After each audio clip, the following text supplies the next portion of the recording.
8h40. Eduardo Costa e Júnior Moreira participam da conversa de redação desta segunda-feira, 11 de janeiro. Você, ouvinte Itatiaia, é nosso convidado também pelo WhatsApp do jornalismo, 99996-7074. 99996-7074. Você manda pra gente a sua opinião em mensagem de texto. Não se esqueça de colocar o seu nome e a cidade ou bairro de onde você está falando. Olha só, Eduardo Costa, Belo Horizonte terá 2 protestos nesta manhã contra o fechamento do comércio não essencial na cidade. Comerciantes e empresários questionam a prefeitura sobre o fechamento de leitos. Eduardo, bom dia, ótima semana. Boa semana para todo mundo. Eustáquio, embora respeite muito a frase célebre de Guimarães Rosa, né? O que a vida quer da gente é coragem, eu pediria permissão a ele para acrescentar CC, coragem e cautela. E se tem um momento que a gente tem que ter muita cautela, especialmente nós que temos essa responsabilidade, tamanho desse microfone, é de baixar a bola num momento como esse. Porque a culpa é de fulano, a culpa é de Beltrano, fulano tem que fazer isso, Beltrano tem que fazer aquilo. Eu penso, meu caro Eustáquio, que nesse momento todo mundo tem razão. É casa que falta pão, todo mundo fala e ninguém tem razão. Porque como é que você vai questionar a prefeitura e a sua equipe da área da medicina se nós estamos lamentando hoje a morte do Stanley Guzmán, um moço de 49 anos que sofreu alguns dias e deixou aqui muitos telespectadores da TV Alterosa com saudade e uma dor danada naqueles que, como o Júnior, como eu, conviveram com ele. Então, não dá para criticar. Agora, não dá para dizer que o dono de uma academia que está vendo o negócio dele acabar e está acabando, até porque as pessoas estão buscando atendimento em casa, estão se virando, né? Os profissionais. Como é que você ouve que um dono de um hotel está com 10% do movimento, não vai ter mais aquelas ajudas do governo federal para negociar salário com o trabalhador e tudo? Estão desesperados. Então, tem razão quem reclama, tem razão a prefeitura que impõe essa regra com uma tentativa de conter o vírus. Tem muita razão a Câmara de Dirigentes Lojistas quando lembra que se a prefeitura fechou porque o movimento permitia, já deveria ter voltado com os leitos CTI. E eu pergunto a você, Eustáquio, você saberia me dizer hoje como é que vai ser o comércio em Ibirité? Não tenho essa informação, Eduardo. E em Santa Luzia? Quer dizer, não é só você, Eustáquio. Ninguém tem. Virou uma baderna na cabeça das pessoas. Uma baderna. Agora, Eustáquio, avalie. O ônibus será reduzido. Isso é outra história também que a gente pode depois falar. O metrô será reduzido. Imagina quem mora em Contagem, que tem que tomar o metrô até Belu e passar para ir trabalhar em Vespasiano. E vice-versa. Então, eu continuo achando que nós temos que ter muita parcimônia, muita calma na hora de criticar. Mas continuo achando inacreditável que seja tão difícil para essa gente criar um grupo de WhatsApp e no mínimo, Belo Horizonte e as 8 cidades que com ela conurbam, entrar num acordo para fazer uma coisa só. É uma casa de mãe Joana essa grande BH, meu caro. Eu também acho, Júnior Moreira, falta diálogo, tá meio bagunçado ou não? Bom dia para você mais uma vez. Ô, Eustáquio, bom dia para você, para o Eduardo, para os ouvintes do Conversa de Redação. Vou ser breve, Eustáquio, porque Eduardo e eu já discordamos muito sobre essa questão da pandemia em Belo Horizonte, desde o início, lá no ano passado, mas tudo que eu tinha colocado aqui como ponto principal para tocar no assunto, o Eduardo me contemplou, assina embaixo, é mais ou menos por aí, que a gente precisa ter calma, mas ao mesmo tempo eu entendo o desespero de todo mundo. Ô Júnior, e os ônibus de BH não vão parar de rodar mais cedo na capital como ocorreu anteriormente, mas haverá redução no número de viagens. Aí tá um problema sério, né? Como o problema que o Eduardo trouxe na questão dos leitos, né? Se nós aqui já alertávamos para o problema da pandemia lá em dezembro, a Secretaria de Saúde de Belo Horizonte teria que pensar como iria remanejar esses leitos de volta para a Covid-19. Porque não era só nós que falávamos aqui. Falávamos também ouvindo o próprio comitê da prefeitura, o próprio secretário, o próprio prefeito, que avisou durante o mês de dezembro inteiro que se não tivesse uma calma da população, uma compreensão da população, janeiro ia ser complicado. né? Ou então, avisou e não fez o dever de casa. Esse é um problema sério que o Eduardo falou nesse primeiro tema, e eu preciso sublinhar. O segundo problema, que é um erro cometido duas vezes, é o erro do transporte público aqui em Belo Horizonte. Porque você fecha a cidade, sacrifica os comerciantes. Por isso eu entendo eles lá para a porta da prefeitura hoje fazer a manifestação.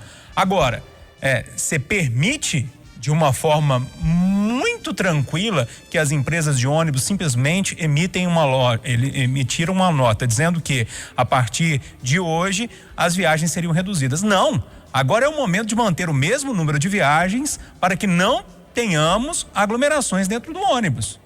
Porque o ônibus é o calcanhar de Aquiles dessa pandemia, desde o início da pandemia, pelo menos na minha humilde opinião. Sempre bati nesse ponto aqui. E mais uma vez, a prefeitura olha para essa situação e eu não vejo a prefeitura se movendo. Não fala nada. Tá tudo bem, tá tudo ok. Então, o dono de academia tem que dar parcela de culpa, ou de ajuda. O dono de bar tem que dar parcela de ajuda. Cadê a parcela de ajuda das empresas de ônibus? Sei lá, o prefeito tem que colocar dinheiro, não sei o que tem que fazer. Não pode continuar as pessoas, num momento desse tão crucial da pandemia, continuar andando de forma aglomerada nos ônibus de Belo Horizonte. Que você vai se lembrar, o Eduardo também, no primeiro dia desse ano, no nosso conversa de redação especial, eu apontei como para mim o principal problema. Não só durante a pandemia, mas um dos principais problemas da gestão de Belo Horizonte, não só da gestão Calil, mas também de outras gestões. Só que o prefeito Alexandre Calil entrou na prefeitura, deu uma voltinha de ônibus aí, prometeu que ia mudar. E não mudou. E está assistindo as empresas de ônibus fazendo o que querem. Mais uma vez, o mesmo erro sendo cometido 2 vezes. Na entrevista ao Roda Viva, o prefeito disse o seguinte: me tragam uma solução para moradia de rua ou para resolver o transporte público, eu aceito. O Eduardo até sugeriu alguma coisa. Eu não tenho que sugerir nada, não. O prefeito foi eleito e ganha bem para isso, para trazer as soluções, senão não precisa dele estar lá. E para você, Eduardo Costa? Já eu falo mais essa questão do morador de rua no próximo tema. Agora, deixa dizer algo positivo. A Marília Campos assumiu tem 10 dias em Contagem e pegou um rabo de foguete, porque o prefeito que saiu, o Alex, a menos que ele explique para mim, eu respeito, ele gosta de mim, eu dele, a menos que ele explique para mim, ele cometeu um ato de irresponsabilidade, negócio doido, porque tinha um centro que atendia 1.400 consultas. No último dia ele mandou demolir e já assinou um contrato com o dono de aluguel para levar para outro lugar, algo mais doido do mundo. Mas enfim, ela não tinha apagado esse incêndio e veio essa questão do fechamento. Para mim, olha o que fez a Marília no sábado, usando a tecnologia que está disponível para todo mundo. Fez uma teleconferência com mais de 250 empresários, Eustáquio. Pediu ao secretário de saúde dela que fizesse uma explanação. E depois falou assim: vamos fazer um pacto pela vida? Vamos tentar? Se cada um de vocês fizer a sua parte, a gente evita o pior. Eu conheço pelo menos um caso, porque ele me ligou sábado, sexta, que ele estava apavorado, e me ligou ontem dizendo que ele ficou tão satisfeito que ele resolveu de imediato, já mandou um e-mail para ela, dizendo que vai doar um respirador que custa R$60 mil, vai mandar para a prefeitura um respirador, que é o Mário Valadares. O Eustáquio tem um shopping popular em Contagem, tem um outlet em Contagem e vai abrir sexta-feira, se as coisas não mudarem, um shopping de carro. Imagina a quantidade de emprego que esse homem gera, o imposto que ele gera para o município. Aí ele compreende as dificuldades da prefeita porque ele está em casa de quarentena, porque ele está com Covid, mas ele se sente respeitado porque dialogou. Resultado, imagina se 250, você tira 10%, dá 25. Se 25 outros empresários fizerem a mesma coisa, com os 40 leitos que a Marília tem, ou está prometendo, 65. Então, o mais grave, que é evitar a morte, será evitado. E por isso que eu defendo conversa, meu amigo. No meio da pandemia, conversa. E vai ter conversa hoje, Júnior Moreira. Motoristas de aplicativo se reúnem com a polícia após onda de assaltos e morte na Grande BH. É o que o Eduardo falou, né? Só transportar aqui para esse tema. Tudo é diálogo, e você coloca todo mundo que está interessado naquela história conversando, a solução não pode ser outra, tem que ser uma solução boa, né? Quando se coloca todo mundo na mesa e todo mundo conversa sobre aquele assunto que querem resolver. Então essa conversa dos motoristas de aplicativo, para mim, é uma excelente notícia, e tomara que que de lá saiam boas soluções, ou pelo menos saia um norte para que esse problema seja resolvido em Belo Horizonte. Apesar de eu achar muito difícil uma solução, mas se conversando talvez pode chegar assim a um caminho. Animado e otimista com essa reunião, Eduardo? Mas muito. Aqui, mas se não sair nada da reunião, o fato de que já conversaram, já anima. Eu tô cansado de receber gente na porta da rádio, tá? Que a pessoa desesperada. Seu Eduardo, pelo amor de Deus, me ajuda. Você escuta 30 segundos, a pessoa ela sai aliviada, você não resolveu nada, porque você não tem solução. Eu recebi um telefonema de uma pessoa agora de manhã, eu falei, Eduardo, a Savassi está intransitável de novo. Agora não são só os moradores com suas cabanas, não, os cachorros. Falei, minha mãe mora lá, eu tô com medo dela andar nas ruas ali, ando com medo. E isso está crescendo. Nós tivemos a morte de 2 moradores em situação de rua ontem à noite, que não se sabe se foi cachaça ou envenenamento ou o que foi. E agora cedo, o cara que é conhecido como Copasa foi incendiado no poste da CEMIG porque estava estuprando gente da Antônio Carlos.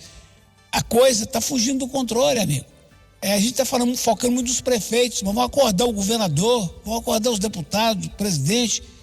Gente, a pandemia é outra. A pandemia é da falta do senso comum de vamos junto, vamos sacudir, porque está difícil para todo mundo, seu Estado. Pois é, Júnior, aqui 3 mortes de moradores de rua em poucas horas aqui em Belo Horizonte. Esse caso escabroso aqui na região da Lagoinha, o moço amarrado no poste, queimado e com marcas de faca usada na cabeça. Pois é, Eustáquio, se no caso do transporte público eu preciso e fiz uma crítica muito pesada à prefeitura, eu acho que a prefeitura é muito pacífica com as empresas de ônibus e para coordenar todo esse sistema de transporte público, também com o metrô, com a CBTU, né, que fazem o que querem, colocam o horário que querem. Nesse caso da moradia de rua, é um problema seríssimo de praticamente todas as cidades do mundo. Eu já disse algumas vezes aqui na Itatiaia que esse problema só começará a ser resolvido ou soluções serão encontradas quando nós deixarmos as ideologias de lado, né? Quando a esquerda abrir mão um pouquinho e quando a direita abrir mão um pouquinho, né? Sentarem para conversar e tentarem entender todo o problema. Mas nesse ponto da moradia de rua, a prefeitura merece um elogio, né? O canto de rua que começou ali na Serraria Souza Pinto, junto com o governo do estado, depois o governo do estado pulou fora, a prefeitura ficou sozinha naquela história, é uma boa tentativa, longe de resolver o problema, mas é uma excelente tentativa. Eu conheci lá, fui durante 2 dias lá no ano passado, é um trabalho belíssimo, tem estacionamento de carrinho de supermercado para os moradores de rua, tem um lugar do veterinário para atender o cachorrinho, né? Eles cortam cabelo, fazem barba, tem um lugar de tomar banho, tem uma tentativa de ressocialização ali em grupo, ou seja, é um trabalho muito bem feito que a prefeitura merece, no meu modo de ver, um elogio nesse sentido. Só que o problema é muito grande.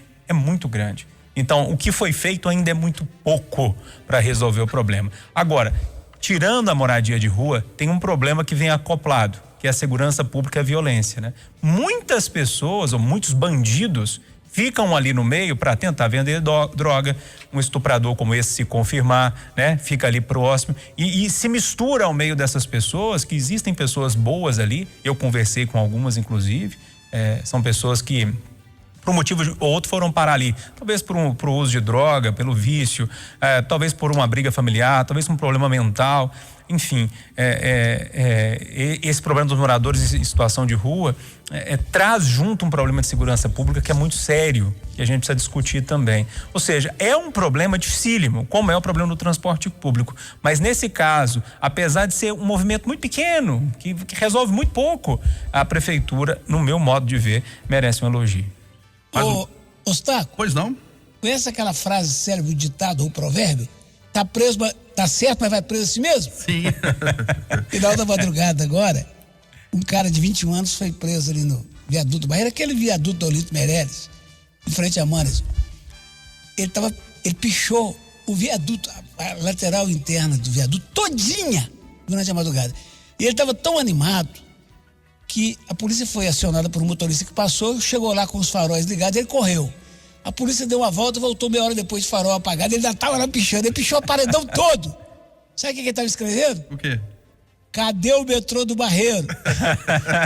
O policial chegou e falou assim, ó, você tá certo, e tá mesmo, mas vai preso.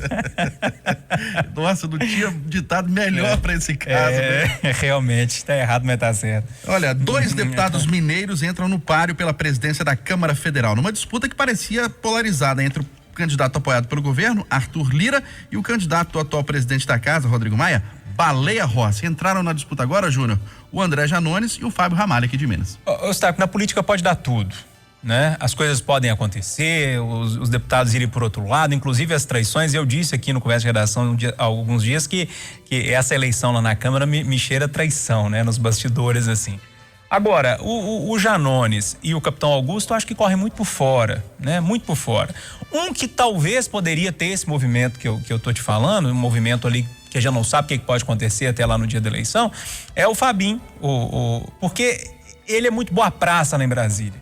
Todo mundo que conversa e fala dos deputados em Brasília, eles citam o nome do Fabinho. Por quê?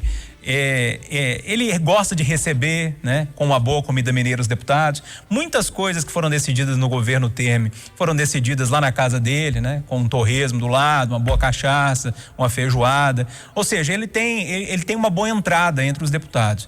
Mas, assim, é um movimento que precisa ser feito muito, muito brusco para que ele consiga chegar à presidência da Câmara Federal nesse contexto que a gente está falando, né? Agora, acho que a disputa está mesmo ali entre Arthur Lira e o Baleia Rossi, e na disputa desses dois vai ter muita traição.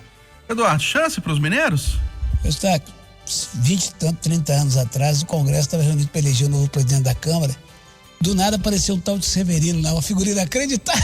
Severino Cavalcante. Faleceu recentemente até. Que ainda se sentou na cadeira de presidente, porque na linha sucessória, depois do vice, é o primeiro. Então, eu não duvido mais nada. Na última eleição para o Senado, você tinha Renan, você tinha gente de todo porte. Apareceu um cara do Amapá, Alcolumbre, e levou. Eu faço minhas as palavras do Júnior. O Fabinho tem uma leitura assada que remove montanhas. Convém não brincar com ele, não. Remove montanhas. Convém não brincar com ele. Agora, que eu tô feliz mesmo, de verdade, é com o movimento cada vez maior. Agora o presidente da República também apoiou, porque sabe que é um cara sério. E é de gente ponderada, né, séria, que nós precisamos em altos cargos. Eu estou muito feliz com a possibilidade cada vez maior do Rodrigo Pacheco virar presidente do Senado, virar presidente do Congresso. Pelo menos tem alguém que a gente tem o zap, liga e cobra as coisas dele, seu Eustáquio. Pois é, lembrando que a gente está sem essa representação grande no Congresso Nacional há muitos anos. O último presidente da Câmara Mineiro foi Aécio Neves. Terminou seu mandato em 2002. E o último presidente do Senado, Magalhães Pinto, na década de 70.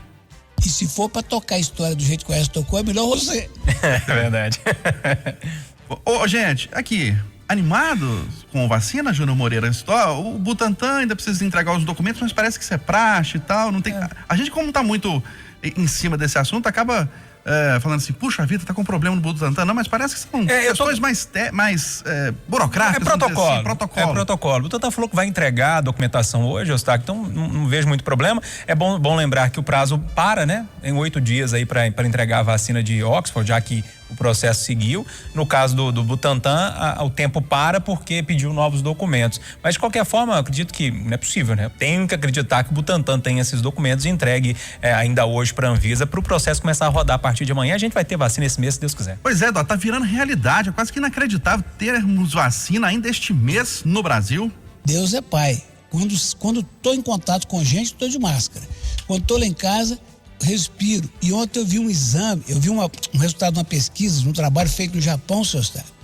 Confirma o que eu converso com todo mundo, filho. Os sintomas ficam por 6 meses aí, filho. O tal do cansaço que eu tô, da dificuldade para puxar o ar que eu tô, diz que é mais 6 meses. Então não vão brincar com isso aí não, seu Eustáquio. O meu paladar voltou ao normal, mas ele tá oscilando ainda. De vez em quando eu não sinto gosto de nada ainda. O meu olfato, tem 2 meses já. O meu olfato tem hora de ter alguns cheiros mais fraquinhos assim, eu também não sinto, não. Vamos combinar com o devido distanciamento, uma picanha que o Júnior vai pagar pra gente ver se o seu paladar. Testar, né? O sinal eletrônico da Itatiaia vai marcar 9 horas.